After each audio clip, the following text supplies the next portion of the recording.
Tayo po ay nanonood din ng investigasyon dyan sa camera. At nakaka-impress, no? Ang gagaling po ng mga kongresista, yung mga batang kongresista na karamihan pala ay mga lawyers din. Karamihan sa kanila ay mga naging estudyante na itong si Harry Roque.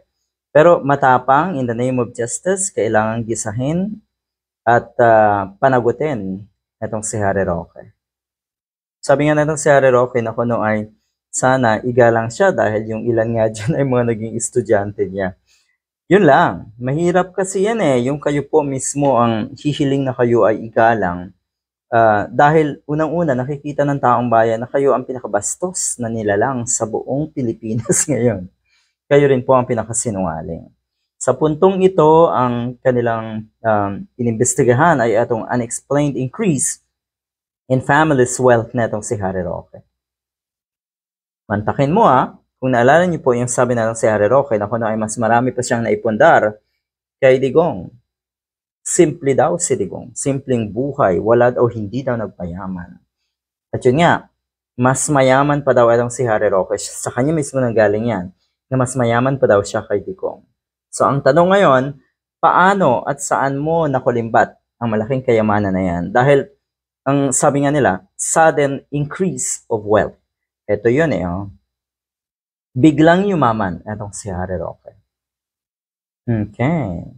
Dapat daw ito ay paimbestigahan ng ombudsman at syempre nga ng BIR. Likewise, the BIR can run after the suspect for tax evasion. Dahil yung sinasabing kumpanya, itong Biancham na ito, tignan nyo naman yung asset, from 125,000 in 2014, after 4 years, naging 67 million. Ay pinagpala ka kung gano'n. Biglang yaman. So, dito pa lang sa puntong ito, makikita na natin na hindi tama ang pagkamal ng kayamanan nga netong si Harry Roque. Pero bago yan, kung naalala niyo po, ito, isang kaibigan, Roque donated 36 million to Sarah's 2022 campaign. So, ang tanong ng mga kababayan natin, wow, saan galing ang 36 million na yan? According to a Philippine Center for Investigative Journalism report on September 6, 2022, former presidential spokesperson Harry Roque contributed an in-kind donation of 36 million for Vice President Sara Duterte's advertisement payment during the May 2022 elections. Ang laki 36 million. So saan nga daw nanggaling ito? Yun yung katanungan ng mga kababayan natin. So dito sa hearing ng Kamara, ako'y naniniwala, lalo tayong naging confident na ito talaga ay may patutunguhan. Ang ganitong klaseng investigasyon ay may patutunguhan. Dahil nakikita natin yung pagpupursige ng mga magagaling na kongresista na yan para matuldukan ang isyu na ito na konektado sa Pogo itong si Harry Roque.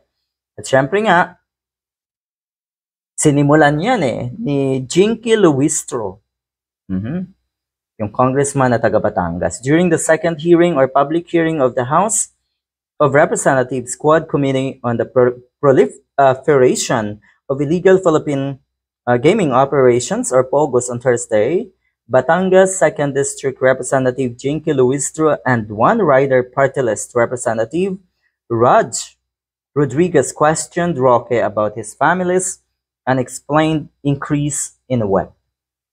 Kaduda-duda talaga.